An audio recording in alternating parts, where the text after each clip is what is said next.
गर्मियों में मैं किसी गांव में बहुत ही कम ही गया हूँ क्योंकि फैमिली वालों को काम से फुर्सत ही नहीं मिलती। पर जब भी हम गांव जाते हैं या किसी जगह पे घूमने के लिए जाते हैं तो वो महीना सर्दियों का होता है, जैसे नवंबर, दिसंबर, जनवरी, फरवरी। क्योंकि हमारे फैमिली वालों का मानना है कि गर्मियों में ट्रैवल करने पर चपड़ चपड़ हो जाता है, गर्मी भी लगती है। इससे अच्छा है कि सर्दियों में ट्रैवल करो, और क्योंकि सर्दियों में हम फैशनेबल कपड़े पहनते हैं तो देखने में भी अच्छे लगते हैं। खैर, ये कहानी बाकी कहानियों से अलग है क्योंकि इस कहानी में कुछ ऐसा होता है जिसके बारे में मैं कभी सोच भी नहीं सकता था। ट्रेन से ट्रैवल करने पे मुझे एक प्रॉब्लम होती है, और ये प्रॉब्लम 1 से 2 हफ्तों तक कंटिन्यू रहती है। जब भी मैं ट्रेन से ट्रैवल करता हूँ तो ट्रेन से उतरने के बाद मुझे हेलुसिनेशंस होते हैं कि मानो अभी भी मैं ट्रेन में हूँ। कुछ अजीब से शैडोज मेरे आंखों के सामने आते हैं और पल भर में गायब हो जाते हैं, जस्ट फॉर मिली सेकेंड्स। अब मुझे पता नहीं ये जो मैं बताने जा रहा हूँ यह सच भी है या नहीं, क्योंकि मुझे खुद कभी कभी लगता है कि मैं किसी सिमुलेशन में हूँ। जनवरी का महीना था जब सर्दी अपने चरम सीमा पे होती है। मैं गाँव गया था तो जैसे तैसे करके मैं घर पहुंचा, और जैसे कि मैंने आपको बताया कि गांव में बच्चे बहुत होते हैं अड़ोस पड़ोस में। तो जिस दिन मैं गांव पहुंचा उस रात को खाना खा के मैं पड़ोस के घर में गया, क्योंकि वहां पे मेरा एक दोस्त रहता था। वैसे वो मेरा खास दोस्त नहीं था, पर गांव आने जाने पे उसके साथ मेरी दोस्ती हो गई थी।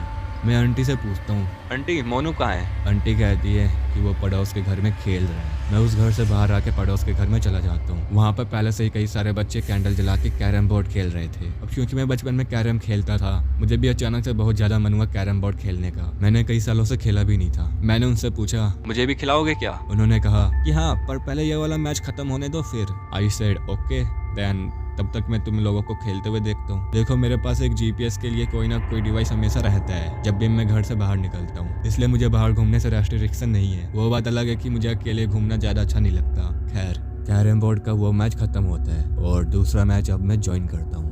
वो रात कपकपा देने वाली थी। बच्चे कंबल, साल और चादर लिए बैठे थे। मुझे भी ऑफर किया, अगर आपको ठंड लग रही हो तो शेयर कर सकते हैं। मैंने कहा, फिर सोच क्या रहे हो, करो ना। हमने कैरम खेला और फिर लूडो भी खेला। काफी समय हो गया था खेलते खेलते। मौके की नजाकत को देखते हुए मैंने सोचा क्यों ना छुपन छुपाई खेली जाए। हाँ, वही गेम जिसे इंग्लिश में हाइड एंड सीक कहते हैं। क्योंकि लाइट थी नहीं और हमने कैंडल जला के पूरा माहौल बनाया हुआ था। लिटरली ये डिसीजन मेरे लाइफ के सभी डरावने डिसीजंस में से एक था। पहली डीन मेरे पे आई थी तो मैं डीन देता हूँ, तो फिर मेरे डीन के बाद दूसरे बच्चे की डीन आती है। जब वो गिनने जाता है तो हम सब छुपने के लिए जगह ढूंढते हैं, और मुझे बहुत ज्यादा अच्छी जगह मिल रही थी वहाँ पर उस जगह पे कोई ना कोई आ जा रहा था जिससे हम दोनों का पकड़े जाने का डर था। मुझे एक खाली रूम मिलता है और वो रूम बाकी रूम से अलग था क्योंकि उसमें एक नेगेटिव वाइब आ रही थी। तो उस रूम में 2 जगह थी छुपने के लिए, एक बेड के नीचे वाला हिस्सा और एक अलमीरा। अब देखो, मैं बेड के नीचे नहीं छुपा क्योंकि सर्दी का मौसम था और चारों तरफ से हवा आ रही थी, इसलिए मैं सोचता हूँ कि अलमीरा में छुपेंगे, और लकीली मैं अलमीरा में फिट हो गया। 5 मिनट हो गए,